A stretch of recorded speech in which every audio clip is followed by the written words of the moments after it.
ngicela ukuba Zulu nginazise ukuthi ngiyawazi umsebenzi wami ngoba ngimla. Ngeke futhi kubhlungu ukuthi kungasuka enye indoda izotshena mina ngomsebenzi wami ukuthi ngiwenze kanjani. Iyakwazi into ukuhlala lapha kunjani ayifundelwa lento engihlezi kuyo. Ngeke uye esikoleni.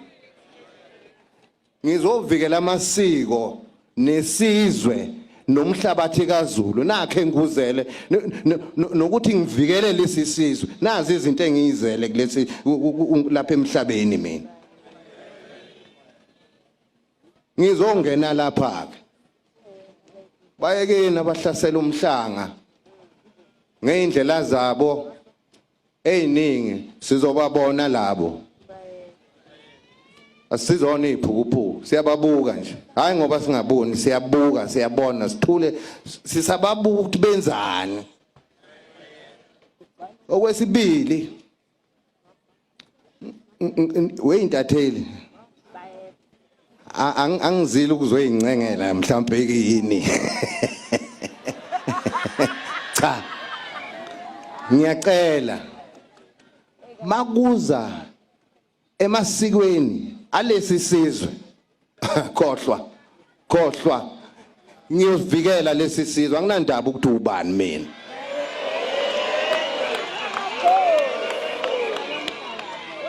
Sina masiko ethu thina esikholelwa kuwo nesiwahloniphayo.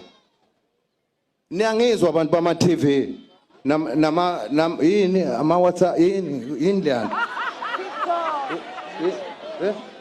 yini leyana TikTok angimhlasele ngaze hlasele mina cha angimazi nokumazi nehebonela cha labo TikTok ake sibonisana abantu bomabona kude uma nifuna ukwazi ngamasiko ethu ningalandi umuntu ngamasiko kaZulu ningalandi umuntu ongesinye isizwe siyezwana sikhona sibaningi ngoba sigcwelela anisiboni ningalandi umlungu noma nilande ngoba khona la ngiyakhona kunamaZulu la umbuka abudala ke angamambuka uyakuthula ubutha lo muntu bamthathe phi lo muntu okhuluma ngobukhosi bakhe kanje ebese uSABC kade ngikukhuza ukuthi masana ukulanda lo muntu ezokhuluma ngezinto zobukhosi nesizwe ngoba manje ukhuluma umbhedo.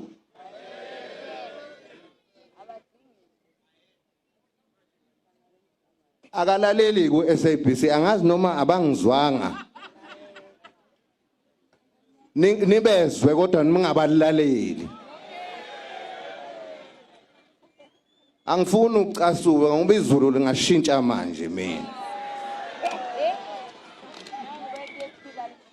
Sengikhuza ukugcina ke manje ngoba ngiyabona siyalimala ezintweni zethu sengizulu. Uma nifuna ukwazi izinto ngathi ngokwesimanje ngiyaninika mina nansi indlukulu ukhona umntwana waseyibindini nang phambi kwenu. Okwesibili idlukulu yonke ikhona nami ngikhona. Okwesithathu sengibiza amagama sengingena emagameni ke manje angisho ukuthi bese namba niyobahlasela laba bantu. Ningizwe kahle. Niyamazi uProfessor Maphalala. Sithandwa sami esikhulu ngoba uyalwazi usiko nendlela yokuphila. Ngimi lapha nje uyilokho ekuthiwa iadvisor yami. uProfessor Maphalala we-SABC animlandi ngani uProfessor Maphalala?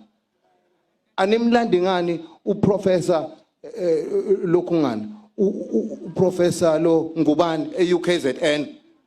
Animlandi ngani? Abazi ngobukhosi nosiko lukaZulu abafundile ema university aphezulu anibalandi ngani? ukhona uOthi Nxumalo animlandi ngani nigijima niyosilandela lo mquba lona lo uMusa Culu ukuthi ezokhuluma ngathi nisibulalelani siphila ngiyanikhula khuza SABC uMusa Culu lokho ngangena esihlalweni nje umelene nami ngithi cha kulungile umelwa nami kodwa Zulu kunento efanthini yazi umuntu umethuka mina usuke ethuka nina qobo lwenu uMusa Culu ngithi i-degree enjani ehamba ithuka abantu izizwe hey the nations are angry. We are angry. We will do anything to protect and preserve our cultures. Do you understand? Yena besilo angizile ukuzothetha noma ukuzokhuluma ngabantu. uMusa Culu yena impela enhlizweni yami akamuhle. Ngiyacela uma ukuthi abangani bakhe bakhona la hamba niyomtshela ukhona umgangela uma ukuthi ufuna endukwini ngaye endukwini mina ningibonile ngigiya ngoba phela umuntu ulungiswa ngenduku umengezwa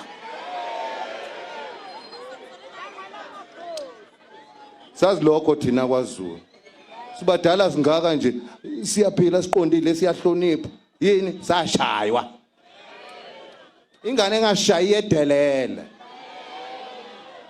cha nabesilo intombi zami ngizonikhumbuza nje ukuthi isemi ngamagama enkehli imina boyfriend woqala uma benifuna bazonithola kimi la